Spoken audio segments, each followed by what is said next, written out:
So this is a blog about Disneyland, and I'm obviously not in Disneyland, though I do have my Minnie Mouse ears on, so that counts for something, right? I shot all of the video on my iPhone, and I didn't have any sort of microphone or audio equipment or anything with me, so there's a lot of footage of where you can see me, but you hear me like, and it obviously was not going to work to actually produce a video for you that is going to be useful. So future me is here with my Minnie Mouse ears on and is going to narrate the rest of this video. And in this video, I'm going to show you how we ate gluten-free in Disneyland. Breakfast day one, it was the Storytellers Cafe, which is in the Grand California Hotel. It's a buffet-style character breakfast, which means certain Disney characters come out to your table and greet you and take pictures, give you autographs. It's a lot of fun. It's a little bit more expensive than a lot of meals, but it's really good for special diets because they tend to be able to make you a little bit more in the way of food allergy friendly kind of meals. Meals like this typically need reservations, and when you make reservations, it's good to let them know that you have to be gluten-free. And in this situation, the allergy-friendly chef comes out to talk to you and to bring you through the buffet to let you know what is good and not good. In our case, for celiac disease, to let us know it was gluten-free. Normal things like eggs and hash browns and bacon were fine, and the omelet bar. But then the chef also brought us out gluten-free chocolate and blueberry muffins and gluten-free Mickey waffles and pancakes. So it's a really good way to really celebrate and be able to have food that you may be used to and not have to feel like you're giving up anything while on vacation. His first day at Disneyland was also my older son's 8th birthday, which was a really special way to celebrate his birthday. You can see him there wearing his yellow hat that said happy birthday on it. He got so many happy birthdays because of it. My mother-in-law got to join us, so that was a special way to celebrate it as well. Nightmare Cruise!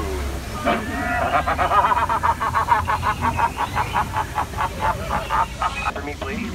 The sooner the better, so we'll get out of the sun here.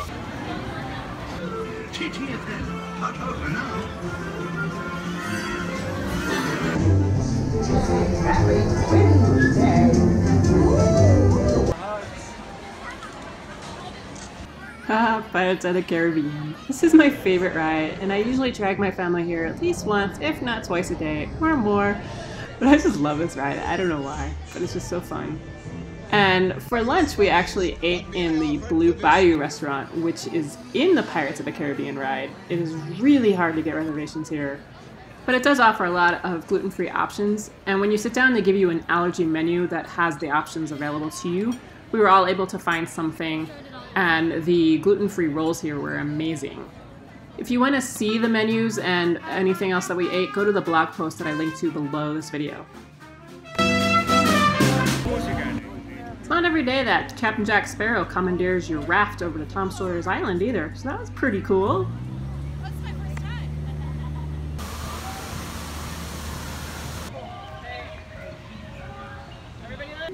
time. Dole Whip, the dairy-free vegan delight that I think is requisite for anyone who visits Disneyland. So good. It's like pineapple ice cream, but it's dairy-free.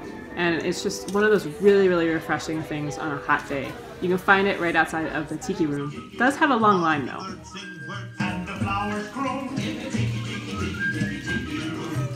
Dinner was at the Galactic Grill in Tomorrowland. This is a quick service restaurant, which is another word for fast food. You wait in a normal line, and then when you get up to the cashier, you tell them that you have an allergy. Because we had more than one person, we had to actually talk to a chef, but she brought out our food, separate fryer and everything, and we got burger and fries, and it was delicious.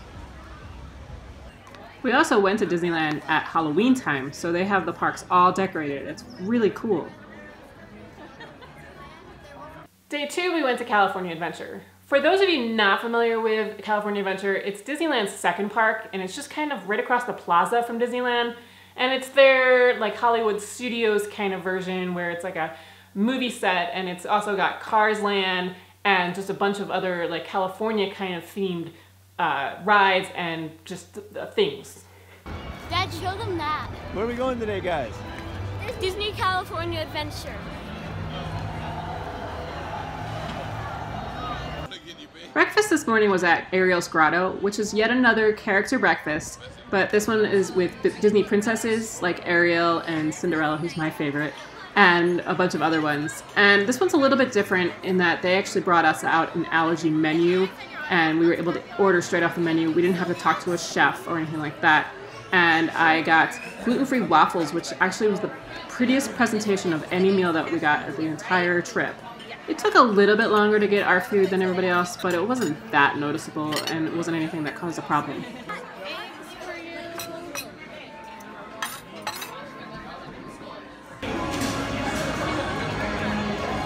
Slow down and I hear myself. This is a brain. It smells of plenty. I've got booze and what?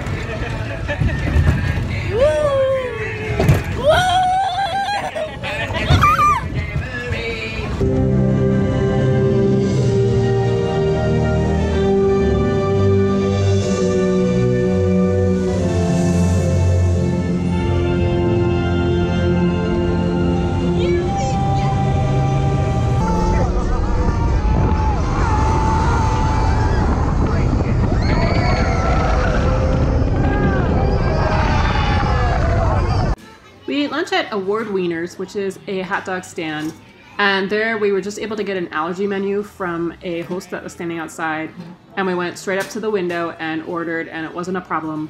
And we got gluten-free buns, hot dogs, and they recommend that we did not get the fries because they were not in a separate fryer, so he recommended fruit, which was a banana instead.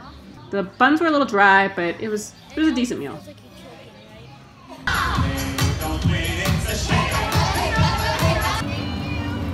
Happy Halloween, everyone!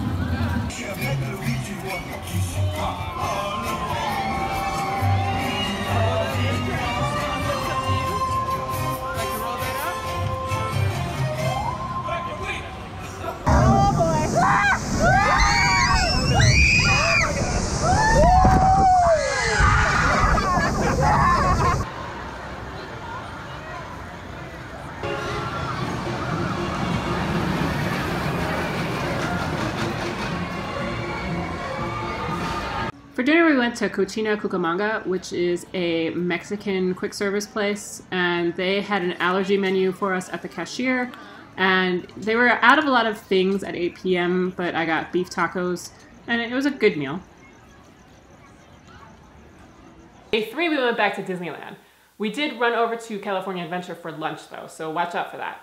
We had breakfast at Plaza Inn, which is another buffet-style kind of restaurant. It was another character meal, which we seem to have a lot of those kind of breakfasts. But we got to meet Minnie and the fairy godmother and Captain Hook and Tigger and Eeyore, so it was a little bit of a different group of characters than the other meals. This time we had a allergy-friendly host who helped us choose what we wanted to have that was gluten-free, and then they brought us out all of our stuff family style. So we had waffles and hash browns, eggs, and bacon. We could go to the buffet to get some fruit and beverages like coffee and fruit juice, but they recommended that all of the food be family style so that way it wasn't in danger of cross-contamination. And of course you need all that food for energy when you have to fight Darth Vader and Kylo Ren first thing in the morning. Right shoulder, duck! Stand up, turn to the head straight forward. Right shoulder, duck down. Good, now turn to the head straight forward, hit the saber.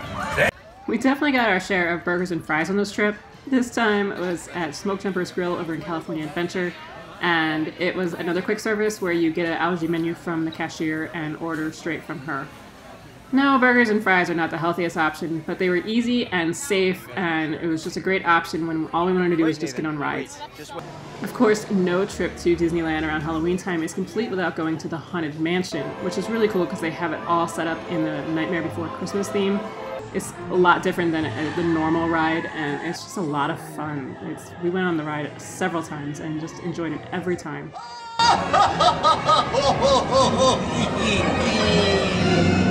It's actually really easy to get snacks in both the parks because they have these markets everywhere that sell fresh fruit and pickles and freeze-dried apples and all kinds of healthy options that are quite refreshing on a hot day. And if you've ever done Disneyland for multiple days, you know a little bit of sugar from some fruit can make the difference between enjoying yourself and just being miserable. One of the highlights of our trip was going to Mickey's Halloween Party, which was a special ticketed event. And throughout the park they had all kinds of Halloween trick-or-treating stations set up that even the adults could trick-or-treat at, and they had actually not only candy, but some healthy options like freeze-dried apples and pirate's booty, which is maybe not as healthy, but still it was healthier than candy. The party also had a lot of special entertainment that you couldn't see on regular nights, like a special fireworks show and singers and entertainment all throughout the park, new parade. It was definitely a nice, fun difference from the other nights. Now, we had dinner that night at Bengal Barbecue, which is in Adventureland across from the Jungle Cruise, but I don't have any footage of that. So instead you're seeing the parade.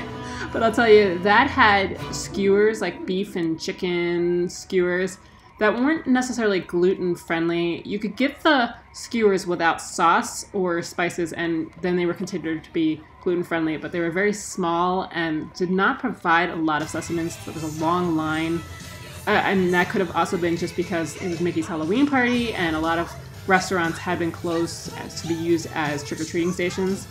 But I just wasn't a huge fan of the food there, and we just didn't seem to get a very satisfying meal. Luckily, we did have some pirate's booty and chips and fruit from the trick-or-treating stations to help supplement it. So my advice is, if you're going to do something like Mickey's Halloween party, to make reservations at a sit-down restaurant that is open during the event, or maybe eat prior to the event, so that way you are covered and don't have to worry about scrambling to find options that are safe and quick.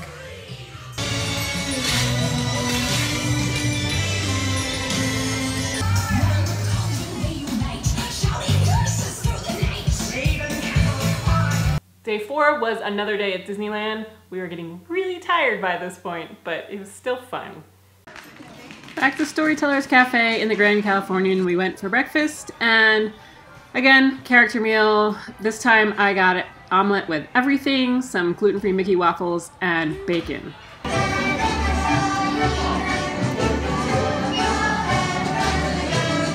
Lunch was from the Hungry Bear restaurant, which is another quick service restaurant across from Splash Mountain. This is another one where you get an allergy menu from the cashier and order from them. I got a burger and fries, and my husband actually got a turkey sandwich and fries. Also on this day, we decided to go get a frozen treat from one of those booths on Main Street. And I got a chocolate-covered banana, and my kids got the Mickey ice cream treat.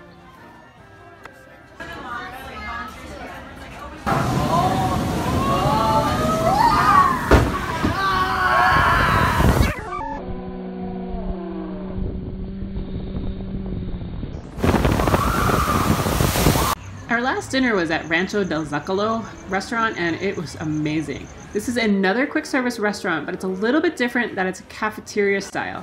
We went in, and the hostesses actually gave us an allergy menu and told us to just tell the people behind the counter that we needed to have our meal gluten-free. And so they changed their gloves and served us, and the food was delicious. It was our favorite meal of the entire trip, and it was just a great experience. And then I included one more day, which is Day 5. We didn't actually go to one of the parks on Day 5. We were leaving that day, but we did have a character breakfast at the Disneyland Hotel, Goofy's Kitchen.